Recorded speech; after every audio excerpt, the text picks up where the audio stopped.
Hello बच्चों, कैसे हैं आप लोग। तो आज हम लोग पढ़ेंगे सूक्ष्म जीव, मित्र एवं शत्रु। जो सूक्ष्म जीव होते हैं हमारे मित्र भी होते हैं और हमारे शत्रु भी होते हैं। तो इसके बारे में पढ़ेंगे कि कौन हमारे मित्र हैं और कौन हमारे शत्रु हैं, इसके बारे में पढ़ेंगे। तो इससे पहले हमको जानना जरूरी है कि सूक्ष्म जीव होता क्या है। तो सूक्ष्म जीव होता क्या है इसके बारे में देखते हैं। सूक्ष्म जीव किसे कहेंगे जिसे हम अपनी आँखों से नहीं देख पाएंगे। अब आंखों से देख नहीं पाएंगे मतलब ऐसी सिंपल खुली नेत्रों से हम लोग नहीं देख पाएंगे। इसको देखने के लिए कोई भी हमको यंत्र यूज़ करना पड़ता है, जैसे माइक्रोस्कोप यूज़ करते हैं। तो बिना यंत्र के जिसे हम अपने आंखों से नहीं देख सकते उसे हम लोग क्या कहते हैं, सूक्ष्म जीव कहते हैं। तो सूक्ष्म जीव होते हैं वो, जैसे हम लोग एग्जाम्पल देखें, उदाहरण के लिए आपने देखा होगा कि वर्षा ऋतु में नम ब्रेड रोटी सड़ने लगती हैं। ये क्या है, ये सब ना सूक्ष्म जीव के कारण ही होता है। बहुत सारे एग्जाम्पल हम लोग आगे देखेंगे। तो चलो आगे देखते जाते हैं सूक्ष्म जीव। अब सूक्ष्म जीव को हम लोग देखते हैं कि सूक्ष्म जीव के अंतर्गत कौन कौन आते हैं। तो सूक्ष्म जीव को हमको मेनली कितने भाग में डिवाइड करते हैं, 4 भाग में। जीवाणु, कवक, प्रोटोजोआ और शैवाल, इतने में हम लोग डिवाइड करते हैं। ये 4 भाग में हम लोगों ने डिवाइड किया। तो हम लोग सबसे लाइन से सभी का हम लोग बात करेंगे कि जीवाणु क्या होता है, कवक, प्रोटोजोआ, शैवाल, ये सभी क्या होते हैं। लेकिन हम लोग सबसे पहले बात करते हैं वायरस के बारे में। किसके बारे में बात करते हैं, वायरस या विषाणु। विषाणु भी सूक्ष्म जीव होते हैं, परंतु ये बात ध्यान रखेंगे कि ये अन्य से भिन्न रहते हैं। क्यों भिन्न रहते हैं, ये जीवित रहने के लिए, ये जीवित कब रह सकता है, ये केवल जीवित तब रह सकता है जब ये किसी परपोषी के अंदर। परपोषी मतलब क्या होता है सर, मतलब किसी लिविंग ऑर्गेनिज्म के अंदर। जैसे मेरे बॉडी के अंदर ये वायरस रहेगा तभी ये वायरस जीवित रहेगा, मेरे शरीर के बाहर रहेगा तब ये जीवित नहीं रहेगा। तो ये वायरस का खासियत होता है। तो ठीक है, ये देखो जीवाणु कहाँ, देखो ये केवल परपोषी में ही गुणन करते हैं। ठीक है, अर्थात परपोषी कौन कौन सकता है, जीवाणु हो सकता है, पौधा, जंतु, कोशिका में गुणन करते हैं। तो विषाणु से हमको देख कुछ हमारे मित्र भी होते हैं, कुछ हमारे शत्रु बोले हैं। तो जैसे इससे शत्रु, हमारा शत्रु की हम वायरस, जिससे हमको क्या हो जाता है, जुकाम हो जाता है, सर्दी हो जाता है, फ्लू हो जाता है, खांसी हो जाता है। ये सब किसके कारण होता है, विषाणु के कारण या वायरस के कारण होता है। कुछ विशेष रोग जैसे पोलियो, खसरा भी विषाणु या वायरस के कारण होता है। तो आप लोगों को विषाणु से होने वाले बीमारी का नाम याद रखना है। विषाणु से रखना है, जीवाणु से रखना है, कवक से रखना है, प्रोटोजोआ से रखना है। इन सभी से बीमारी से होने वाले नाम आपको रखना है। उसके बाद है क्या देखते हैं हम लोग, अतिसार एवं मलेरिया किससे होता है, प्रोटोजोआ। तो प्रोटोजोआ से होने वाली बीमारी का नाम हमको याद होगा, 2 नाम, अतिसार एवं मलेरिया। टाइफाइड और क्या है, टीबी, क्षय रोग बोलते हैं उसी को, वो जीवाणु द्वारा होने वाला रोग है। यहाँ दिया है। ठीक है, इन दोनों के बारे में हम लोग देख लिए। हम लोग पता चल गया, वायरस से पता चल गया, प्रोटोजोआ से पता चल गया और जीवाणु से भी हमको पता चल गया। अब आगे हम लोग देखते हैं। देखो यहाँ पर कुछ डायग्राम दिया है।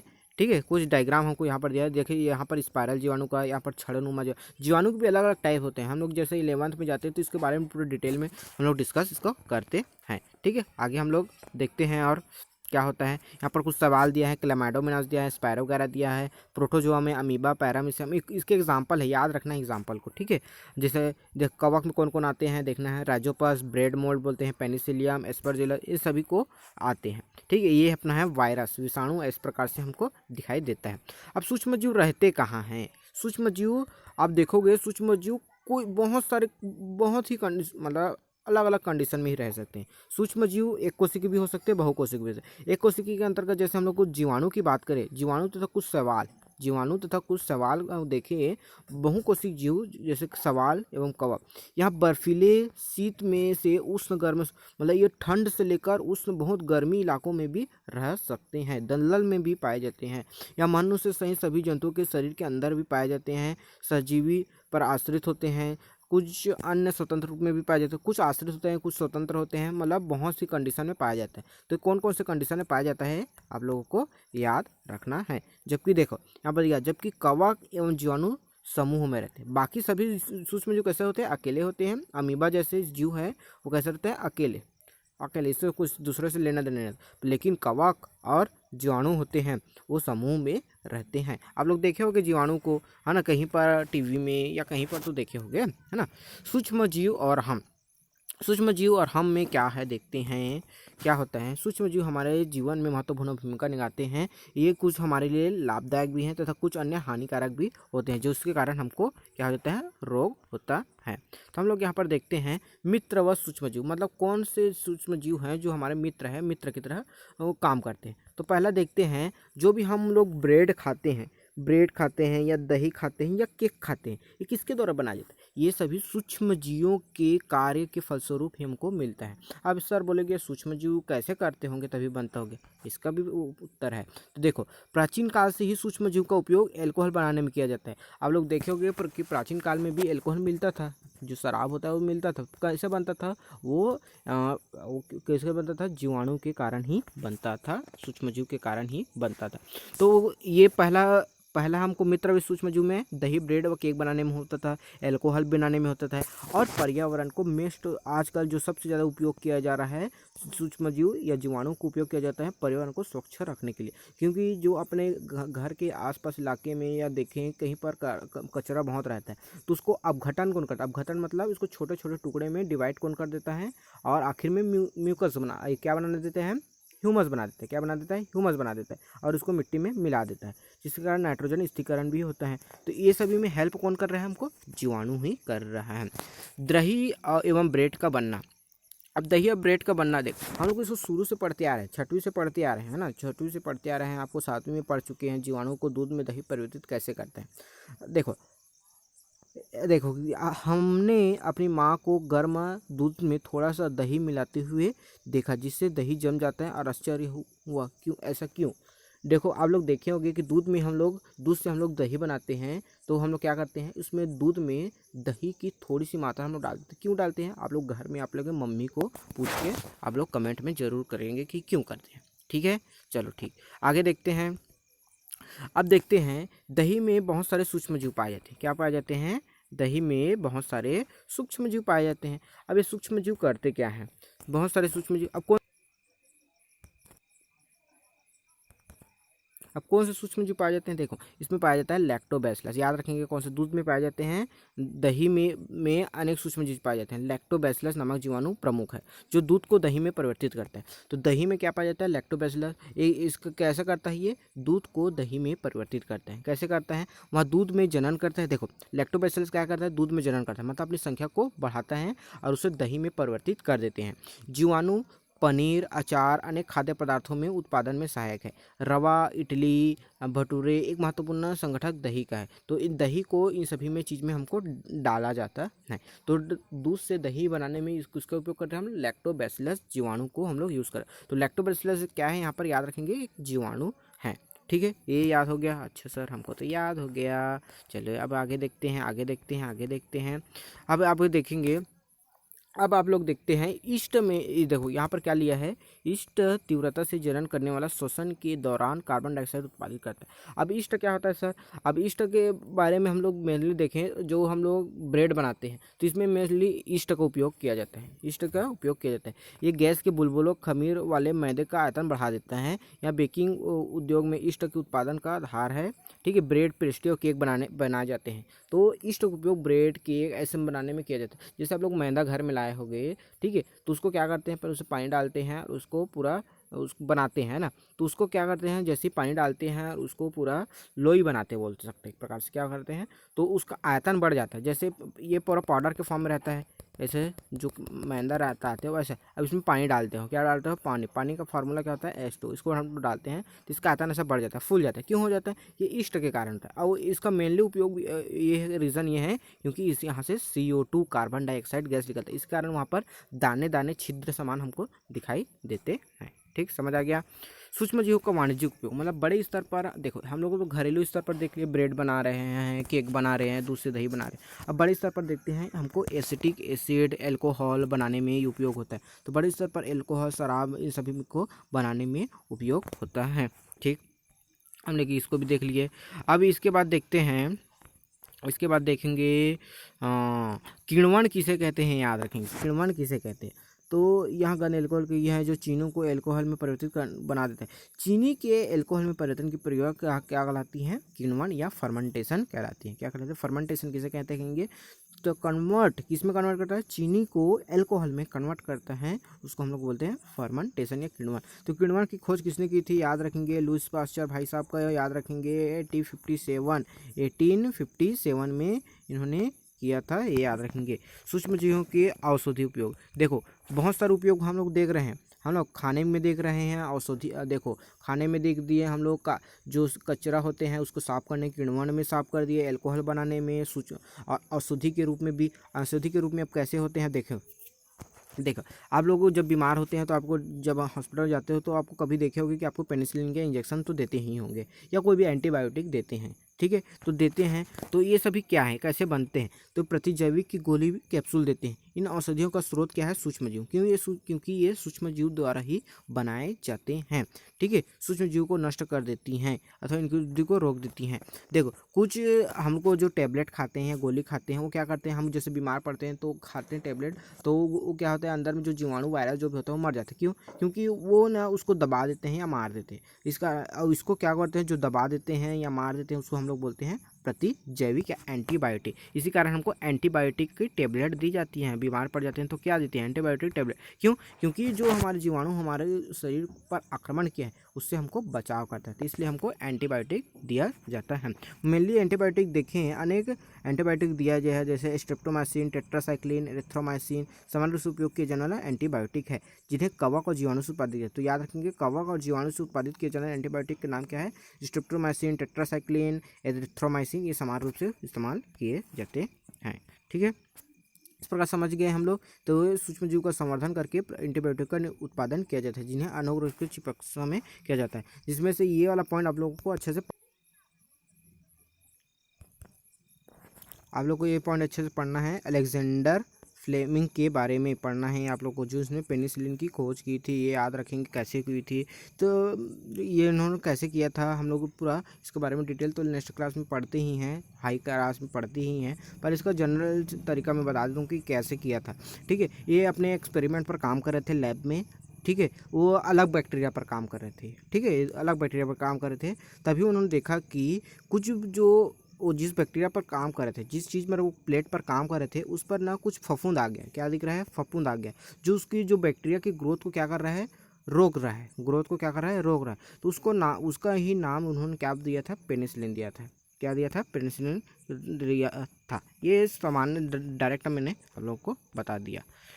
पशु आहार एवं कुक्कुट आहार में एंटीबायोटिक का मिलाए जाते हैं, जिसका उपयोग पशु में आने सूक्ष्मजीव को रोकना होता है। प्रतिजैविक का कुछ ये सभी है आपको दिया है। अब देखते हैं वैक्सीन या टीका। आप लोग को देखे होंगे, आप लोग क्या देखे होंगे कि वैक्सीन या टीका जो दिया जाता है,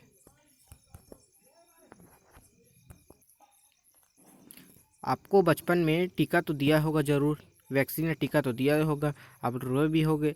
तो ये क्यों दिया जाता है, जो इसलिए दिया जाता है, हमको याद रखेंगे, जब रोग कारक सूक्ष्मजीव हमारे शरीर में प्रवेश करते हैं तो उसे लड़ने के लिए हमारा शरीर एंटीबॉडी या प्रतिरक्षी बनाते हैं। क्या बनाते हैं, क्या बनाते हैं, प्रतिरक्षी उत्पन्न करते हैं। ये देखो हमको जब पोलियो दिया जाता है या टीका दिया जाता है तो हमको सूक्ष्मजीव की छोटी सी मात्रा, बहुत छोटी मात्रा हमको दवाई के फॉर्म में हमको दी जाती है, ताकि उसके कारण हमारे शरीर में प्रतिरक्षी या एंटीबॉडी बनना स्टार्ट हो जाता है।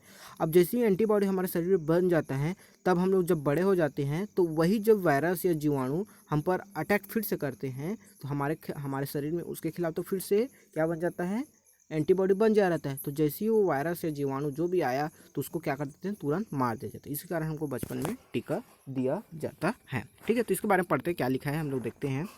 शरीर को यहाँ स्मरण रहता है कि वहाँ सूक्ष्मजीव अगर हमारे शरीर में पुनः प्रवेश करता है तो उसे किस प्रकार लड़ा जाए। अतः यदि मृत अथवा निष्क्रिय सूक्ष्मजीव को स्वस्थ व्यक्ति के शरीर में प्रवेश कराया जाए तो शरीर की कोशिकाएं उसी के अनुसार लड़ने की प्रतिरक्षी उत्पन्न करके रोग कारक को नष्ट कर देती हैं। यह प्रतिरक्षी हमारे शरीर में सदा के लिए बनी रहती हैं। जो देखो मैं वही चीज़ बताया आप लोगों को, वही चीज़ बताया मैंने, क्या बताया मैंने कि हाँ, इसकी स्मॉल मात्रा, जो निष्क्रिय मात्रा को छोटे बचपन में रहते हैं उस टाइम दे दिया जाता है, उसके खिलाफ हम फिर उस वायरस या बैक्टीरिया के खिलाफ क्या बन जाता है, जो हमको पोलियो देता है ना वो इस प्रकार से वायरस या बैक्टीरिया ही होता है ना, उसको हमको दिया जाता है। उसके खिलाफ फिर हमारे बॉडी में एंटीबॉडी बन जाता है, फिर बाद में उसी को मतलब जो वायरस और जीवाणु का आक्रमण होता है, जो बड़े बाढ़ जाते हैं कभी, तो ठीक है, तो उसका आक्रमण होता है तो हमारा शरीर उससे लड़ने में सहायक होता है।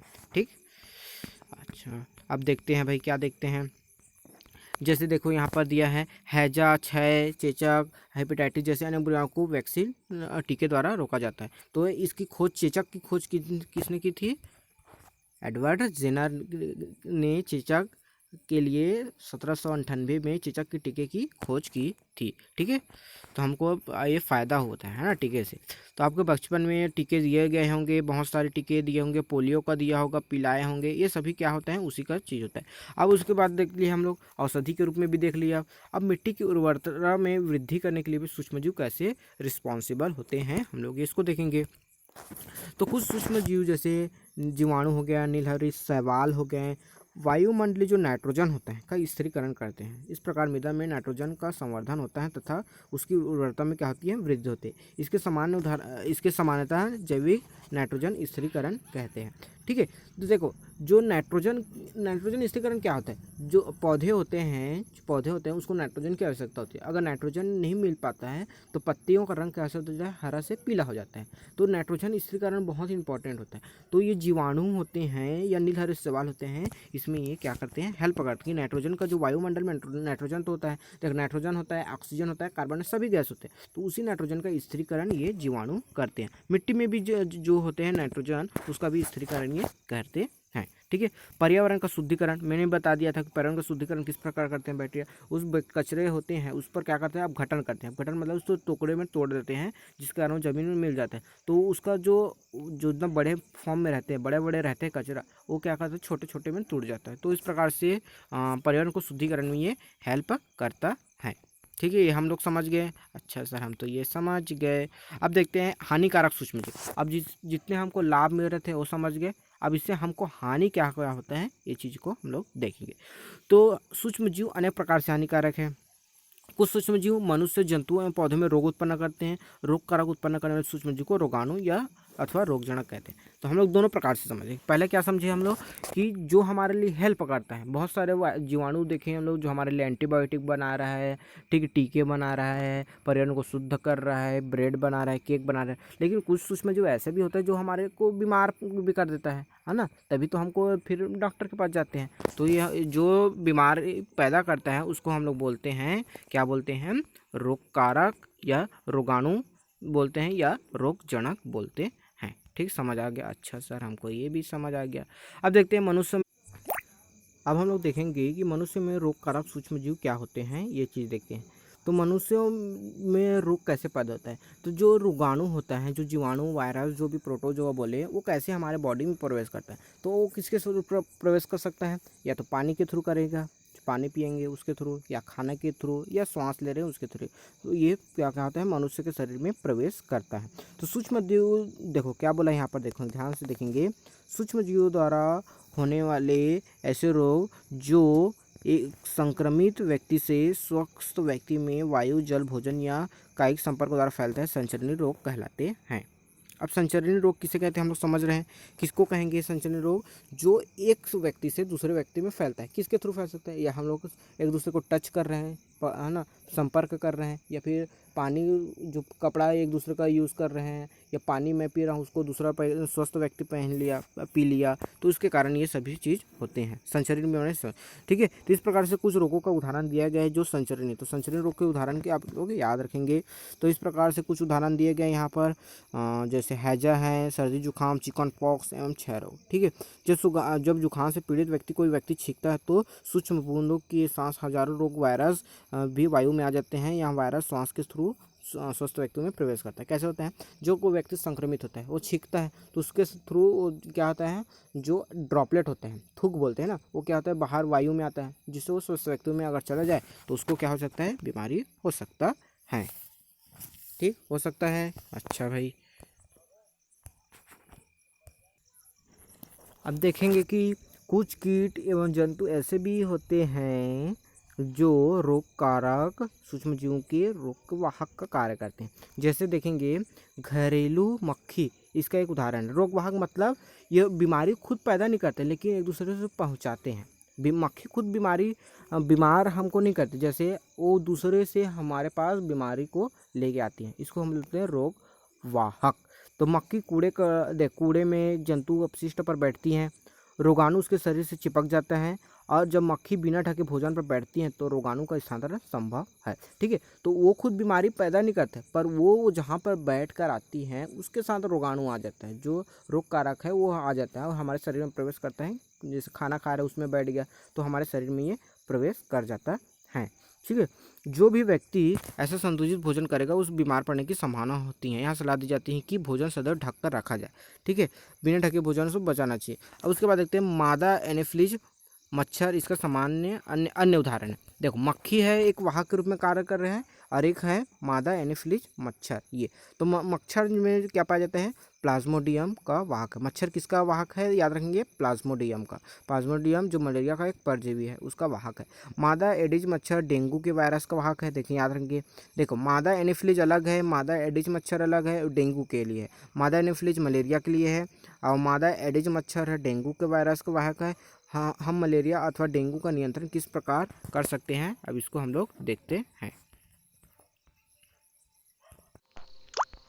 आपको स्कूल में बोला जाता होगा, क्या बोला जाता होगा कि आपके जो टीचर हैं वो बोलते होंगे कि अपने आसपास सफाई रखें, पानी जमा ना होने दे। क्यों बोलते हैं, ये इसलिए बोलते हैं ताकि वहाँ मच्छर पनप ना सके, मतलब वहाँ पैदा ना हो सके, क्योंकि मच्छर ना जहाँ पानी इकट्ठा हुआ रहता है वहाँ पर पैदा हो जाता है, तो इस कारण बोला जाता है। ठीक है, आप लोग समझ गए ना कि तो अपने आसपास स्वच्छता बनाए रखेंगे। ठीक है, तो चलो देखते हैं। सभी मच्छर जल में उत्पन्न होते हैं, हमें पानी को कहीं भी रुका नहीं देना चाहिए।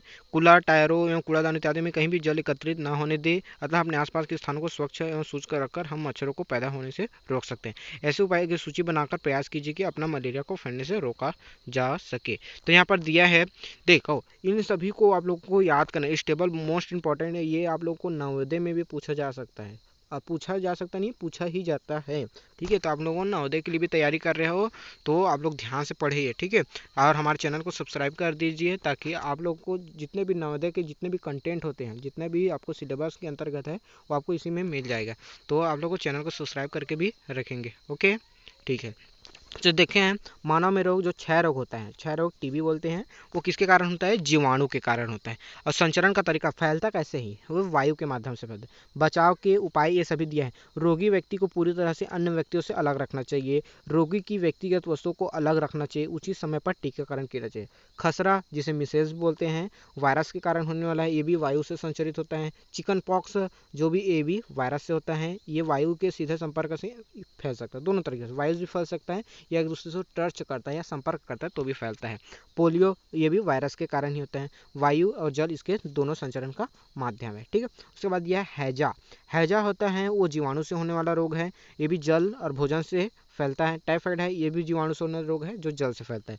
इसकी बचाव कैसे करेंगे, व्यक्तिगत स्वच्छता एवं अच्छी आदतों को अपनाना, भली भांति पक्की भोजन, उबला पेयजल एवं टीकाकरण।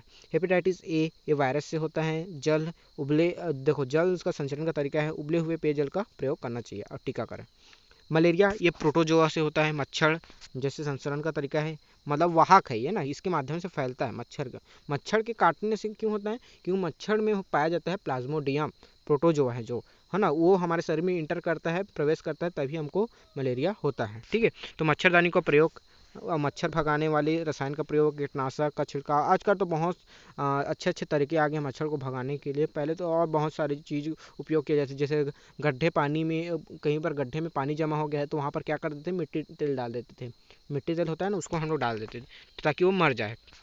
ठीक है, और उसके बाद जंतुओं में रोग कारक जीवाणु। अब जंतुओं में कौन कौन से जो रोग कारक जीवाणु हैं जो उस पर रोग कारण, मतलब रोग पैदा करता है, किसमें, जंतुओं में। तो अनेक सूक्ष्मजीव केवल मनुष्य एवं पौधों में ही रोग के कारक नहीं है, वरन ये दूसरे जंतुओं में भी रोग कारक है। तो यहाँ पर जो ये जो ब्रैकेट में दिया है ना, ब्रैकेट में ये जो यहाँ पर दिया इसको हमेशा याद रखेंगे। रॉबर्ट कोच ने सन 1876 में बैसिलस एंथ्रेसिस नामक जीवाणु की खोज की। बैसिलस एंथ्रेसिस जो जो जिससे कौन सा रोग होता है, एंथ्रेक्स। क्या होता है, एंथ्रेक्स रोग का कारक है। ठीक है, समझ आ गया? अच्छा भाई, हमको ये भी समझ आ गया। तो उत्पन्न करता है, उदाहरण के लिए एंथ्रेक्स या मनुष्य एवं मनुष्य में होने वाला भयानक रोग है जो जीवाणु द्वारा होता है। गाय में खुर एवं मुंह का रोग वायरस द्वारा होता है। तो ये भी याद रखेंगे, गाय में जो गाय का खुर होता है एवं मुंह का रोग किसके कारण होता है, वायरस के कारण होता है। तो देखो जानवरों में भी ये जो जीवाणु है, वायरस है, ये भी क्या करता है, असर दिखाता है। पौधों में रोग उत्पन्न करने वाले जो पौधे में कौन कौन से आप लोग देखे होंगे, जो खेती करते होंगे तो पौधे में बहुत सारे रोग उत्पन्न होते जाते हैं। तो इसके अकॉर्डिंग हम लोग क्या करते हैं, दवाई डालते जाते हैं। अनेक सूक्ष्मजीव गेहूँ, चावल, आलू, गन्ना, संतरा, सेब इत्यादि पौधों में रोग कारक है। ठीक है, रोग के कारण फसल की उपज में कमी आ जाती है। देखो हम लोग तालिका देखते हैं, तालिका में कुछ रोग के नाम बताए हैं और किसके कारण होता है। तो पादप का रोग है नींबू कैंसर। नींबू कैंसर ये जीवाणु के कारण होता है। इतना बस याद रखेंगे कि जीवाणु, अब कौन सा जीवाणु होता है अभी याद नहीं करना है आप लोगों को, क्योंकि इसके आगे क्लास में पढ़ना होता है। तो नींबू कैंसर होता है जीवाणु से। देखो ये भी हम नवोदय के लिए इंपॉर्टेंट है ना। संचरण का तरीका क्या है, वायु। उसके बाद है गेहूं का रस्ट। गेहूं का रस्ट कवक के कारण होता है। तो आपको पेपर में कैसे पूछ सकता है, नींबू में कौन सा रोग होता है, तो नींबू में कैंकर होता है। गेहूं में कौन सा डिसीज होता है, रस्ट। ठीक है, भिंडी की पित्त, तो ये सभी होता है। उसका सूक्ष्म जीव किसके कारण होता है, गेहूं में हो रहा है कवक के कारण, भिंडी में वायरस के कारण हो रहा है। और संचरण का तरीका सभी में अलग होता है। वायु इसमें भी होता है और कीट के द्वारा भिंडी में होता है। ठीक है, अब उसके बाद खाद्य विषाक्तन, फूड पॉइजनिंग। अब फूड पॉइजनिंग मतलब फूड का जहरीला हो जाना, पॉइजनिंग मतलब जहर। क्या होता है, जहर। क्या हो रहा है यहाँ पर हमको देखते हैं। तो सूक्ष्म, देखो यहाँ पर बोला गया है, क्या बोला है, सूक्ष्म जीवों द्वारा संदूषित भोजन करने से खाद्य विषाक्तन हो जाता है। देखो सूक्ष्म जीव अगर भोजन में पनपने लग गया, पैदा हो गया, तो भोजन क्या हो जाता है, विषाक्त हो जाता है। आप लोग देखे होंगे रात को खाना बच जाता है तो सुबह तक खराब हो जाता है। क्यों हो जाता है, क्योंकि वहाँ पर ना जो बैक्टीरिया है वो वहाँ पर पनप जाते हैं, पैदा हो जाते हैं, जिसके कारण उस भोजन को क्या करते हैं, खराब कर देता है। अगर उसी खराब भोजन को हम लोग खाते हैं तो हम क्या हो जाते हैं, बीमार हो जाता है। इसीलिए बोलते हैं फूड पॉइजनिंग। क्या हो गया है, किसी व्यक्ति को बोलते हैं तो हम क्या बोलते हैं, फूड पॉइजनिंग हो गया है बोलते हैं। ठीक है, क्योंकि यहाँ विषैला हो जा रहता है ना, तो यहाँ भोजन को विषाक्त बना देता है, जिसके कारण सेवन से व्यक्ति भयंकर रूप से रोगी हो जाता है। ठीक है, अथवा कभी कभी उसकी क्या हो जाता है, मृत्यु भी हो जाती है। ठीक है, अब खाद्य परिरक्षण, खाद्य को सुरक्षित हम लोग कैसे रखें। ठीक है, खाद्य को हम लोग सुरक्षित कैसे रख, देखो खाद्य परिरक्षण के बहुत सारे तरीके हैं। हम लोग पिछले चैप्टर में भी पढ़ा है, पिछले क्लासों में भी पढ़ा है कि कैसे किया जाता है। जैसे सूखा अनाज होता है, जैसे चावल होता है, तो उसको भंडारण हम लोग अलग जगह करते हैं, सूखी जगह में करते हैं। जैसे घर में आपने सामान्य परिरक्षण है, मतलब जैसे ब्रेड हो गया, चावल हो गया या सब्जी हो गया, इसको हम लोग कहाँ रखते हैं, सूखी जगह में रखेंगे, नम जगह में रखेंगे। जैसे सब्जी है उसको फ्रिज में रखेंगे। तो अलग अलग हम लोग जगह में रखते हैं। ठीक है, जैसे आप लोग के घर में अचार होगा तो उसको सुरक्षित रखने के लिए, बहुत दिनों तक खाते हैं हम लोग अचार को, तो उसको सुरक्षित कैसे रखेंगे, उसमें हम लोग ज़्यादा अमाउंट में क्या डालते हैं, नमक डाल देते हैं। क्या आम खरीदे परंतु कई दिनों तक वहाँ उन्हें नहीं खा पाई, बाद में उन्हें देखा कि वह सड़ गए, परंतु वहाँ जानती थी कि उसकी दादी द्वारा बनाया गया आम का अचार कभी काफ़ी समय तक संदूषित नहीं होता, मतलब ख़राब नहीं होता। क्यों इसलिए ख़राब नहीं हुआ, क्योंकि उसमें नमक ज़्यादा होता है, जिसके कारण नमक का अमाउंट जैसे ज़्यादा होता है तो वो बैक्टीरिया वहाँ पर पनप नहीं पाता और वो बैक्टीरिया क्या हो जाते हैं, मर जाते हैं। ठीक है, अब उसके बाद रासायनिक उपाय में देखते हैं, वही जो अभी बताया वही है। नमक एवं खाद्य तेल का उपयोग सूक्ष्म जीव की वृद्धि रोकने के लिए सामान्य रूप से किया जाता है, अतः इन्हें परिरक्षक कहते हैं। परिरक्षक किसे कहेंगे, जो सूक्ष्म जीव की वृद्धि को क्या कर दे, रोक दे, सूक्ष्म जीवों की वृद्धि को रोक दे। इसमें कौन कौन आते हैं, नमक और खाद्य तेल। जैसे आप लोग देखो अचार में बहुत सारा तेल होता है और बहुत ही सारा हम लोग नमक डालते हैं। ठीक है, तो ये सभी उपाय होते हैं। ठीक है, इसको हम लोग परिरक्षक बोलते हैं। हम नम एवं खाद्य अम्ल का प्रयोग अचार में बनाने में करते हैं, सूक्ष्म जीवों की वृद्धि नहीं होती। सोडियम बेंजोएट, इसका याद रखेंगे, सोडियम बेंजोएट तथा सोडियम मेटाबाइसल्फाइड सामान्य परिरक्षक है। जैम एवं स्क्वैश बनाने में इन रसायनों का उपयोग उन्हें संदेश होने से बचाता है। नमक द्वारा परिरक्षण, वही बताया हूँ, इसका नमक मात्रा ज़्यादा अधिक होगा तभी वहाँ पर बैक्टीरिया पनप नहीं पाएंगे। चीनी द्वारा परिरक्षण, जैसे देखो जैम, जेली, स्क्वैश का परिरक्षण चीनी द्वारा किया जाता है। चीनी के प्रयोग से खाद्य पदार्थों की नमी में क्या हो जाता है, कमी आती है, जो संदूषण को और जीवाणु की वृद्धि को रोकता है। तेल एवं सिरके द्वारा परिरक्षण करते हैं। सभी को इसको आप लोग पढ़ना है, ठीक है। गर्म एवं ठंडा करना, इसके कारण भी होता है। अगर हम लोग दूध को गर्म नहीं करते हैं तो वहाँ पर जो बैक्टीरिया होते हैं वो पैदा रहते हैं, है ना। तो उसको गर्म करके हम लोग दूध को क्या करते हैं, उबाल के ही पीते हैं ना, ये है, ठीक है। तो यहाँ पर ये हुआ, हम लोग समझ गए यहाँ तक। तो यहाँ पर अब देखते हैं, ये यहाँ पर अब देखेंगे, थैलियों में आने वाला दूध संदूषित क्यों नहीं होता। मेरी माँ ने बताया कि यहाँ दूध पाश्चीकृत है, या पाश्चीकरण क्या। अब पाश्चीकरण क्या होता है ये याद रखेंगे, पेपर में पूछा ही जाता है। पाश्चीकरण क्या होता है, पाश्चीकरण क्या होता है। तो पाश्चीकरण दूध को बिना उबाले इस्तेमाल किया जाता है। पाश्चीकृत दूध को बिना उबाले इस्तेमाल किया जाता है, किया जा सकता है, क्योंकि यहाँ सूक्ष्म जीवों से मुक्त होता है। पाश्चीकृत दूध होता है वो क्या, उसमें बैक्टीरिया वायरस नहीं होते, क्योंकि वो पाश्चीकृत होता है। अब पाश्चीकरण क्या होता है यही देखते हैं, ठीक है। इसमें क्या करते हैं, इसके लिए दूध को क्या करते हैं, 70 डिग्री पर 15 से 30 सेकंड के लिए गर्म करते हैं। दूध को क्या करते हैं, 70 डिग्री सेंटीग्रेड पर 15 से 30 सेकंड के लिए क्या करते हैं, उबालते हैं या गर्म करते हैं। फिर एक ठंडा कर कर उसका भंडारण कर लेते हैं। ऐसा करने से सूक्ष्म जीव की वृद्धि क्या हो जाती है, रुक जाती है। जो दूध में था जो बैक्टीरिया या वायरस जो सूक्ष्म जीव थे वो क्या हो गया, अब वृद्धि उसकी रुक गया। इस प्रक्रिया की खोज लुईस पास्चर ने की थी, इस कारण इसको पाश्चरीकरण करते हैं। लुईस पास्चर जो भी नामकरण पढ़ता है ना, वो साइंटिस्ट के नाम के अकॉर्डिंग ही पढ़ता है। तो भंडारण एवं उसके बाद पैकेजिंग दिया है। भंडारण, आजकल मेवे तथा सब्जियों की भी वायुरोधी के एवं पैकेटों से बेचे जाते हैं, जिससे सूक्ष्म जीवों की सुरक्षा होती है। नाइट्रोजन स्टिकर है उसके बाद देखो, हम लोग 6 में भी पढ़े हैं, 7th में भी पढ़े हैं कि राइजोबियम जीवाणु के बारे में पढ़े हैं हम लोग, और पिछले क्लासों में भी पढ़े हैं हम लोग, ठीक है।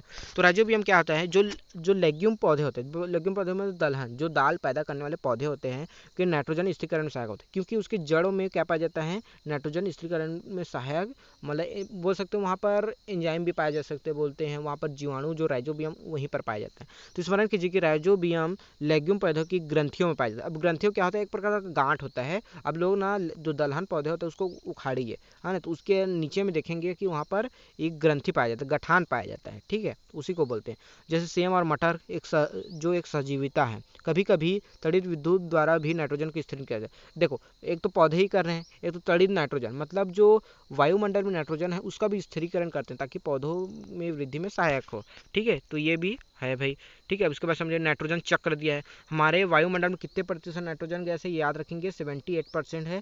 नाइट्रोजन सभी जीवों का आवश्यक संगठन है, जो प्रोटीन, क्लोरोफिल, न्यूक्लिक एसिड एवं विटामिन में उपस्थित होते हैं। ये सभी में हम लोग उपस्थित होते हैं। हम लोग इसके 11th में डिटेल में अच्छे से और पढ़ते हैं, ठीक है। पौधे एवं जंतु वायुमंडलीय नाइट्रोजन का उपयोग सीधे नहीं कर सकते। मिट्टी में उपस्थित जीवाणु व अनिल हरि शैवाल वायुमंडलीय नाइट्रोजन का स्थिरीकरण करके नाइट्रोजन यौगिक में परिवर्तित कर देते हैं। जब नाइट्रोजन इस प्रकार उपयोगी यौगिक में परिवर्तित हो जाते हैं तो पौधे इसका उपयोग मिट्टी से जड़ द्वारा करते हैं। इसके पश्चात औषधि नाइट्रोजन का उपयोग प्रोटीन अन्य यौगिक के संश्लेषण में करते हैं। तो देखो, नाइट्रोजन कहाँ पाया जाता है, जमीन में जैसे पाया गया। वायुमंडल में नाइट्रोजन है, उसको करते हैं, क्या करते हैं, स्थिरीकरण करते हैं, जिसके कारण वो जमीन में मिल जाते हैं। अब जमीन में जैसे मिल गया तो पौधे जड़ के माध्यम से पौधे के विभिन्न भागों में भेजता है, जो पौधे को आवश्यक होता है, फिर वो मिल जाता है वहाँ से। पौधों को अगर प्रोटीन बनाना है, विटामिन बनाना है, न्यूक्लिक एसिड बनाना है, तो वहाँ से वो नाइट्रोजन को ले लेता है।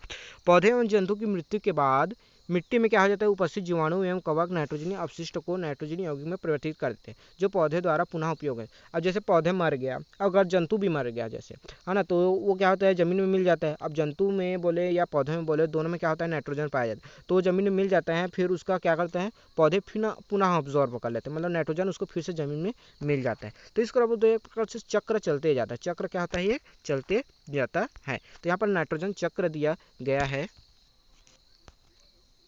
तो देखिए यहाँ पर हम लोग वायुमंडलीय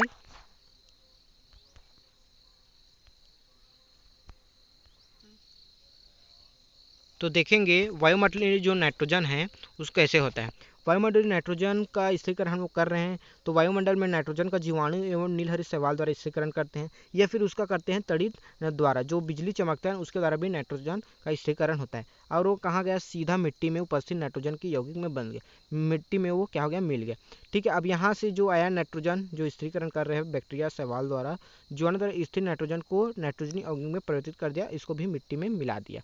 अब ये क्या गया, जीवाणु द्वारा नाइट्रोजन यौगिक का गैसीय नाइट्रोजन पड़ता है। अभी जो मिट्टी में जो नाइट्रोजन है यौगिक है, अब उसको भी क्या करते हैं, अपघटित करते हैं, तो वहाँ से भी जीवाणु है अपघटित करते हैं, तो नाइट्रोजन भी मुक्त होता है गैस के फॉर्म में, इसको फिर से वायुमंडल में फिर से डाल देता है। और मिट्टी में कुछ जो नाइट्रोजन है यौगिक के फॉर्म में, उसको कौन करते हैं, पौधे अपना अवशोषित कर लेते हैं, और पौधे से किस में जाता है, फिर जंतुओं में, क्योंकि जंतु क्या करते हैं, पौधों को खाते हैं। ठीक है, अब उसके बाद वो उत्सर्जित करते हैं जंतु, तो वो फिर से क्या करता है, जमीन में मिल जाता है। तो ये प्रकार से इस प्रकार से चक्र चलते जाता है। तो इस प्रकार से ये पूरा कंप्लीट होता है। तो हम लोग पता किए सवाल क्या होता है, प्रतिजैविक, प्रतिरक्षी, जीवाणु, वाहक, संक्रामक रोग। तो ये सभी क्या होता है, हम लोग किसको बैक्टीरिया बोलते हैं, किसको क्या बोल रहे हैं, वायरस बोल रहे हैं, ये सभी चीज़ आपको नवोदय में भी पूछा जाता है। और सब मतलब आपके तो जो 8th क्लास है उसमें भी तो ये इम्पोर्टेंट है ही ये, तो आपको नवोदय की तैयारी करें तो उसके लिए भी इम्पोर्टेंट है। तो अगर आपको ऐसे ही और मतलब कंटेंट चाहिए तो आप हमारे चैनल को सब्सक्राइब करके ज़रूर रखेंगे, ताकि आपको आने वाला नोटिफिकेशन का मिल जाए, आपको नोटिफिकेशन आते ही तुरंत पता चल जाए कि हाँ आ गया है भाई। ठीक है, तो चलो अब देखते हैं, बाय।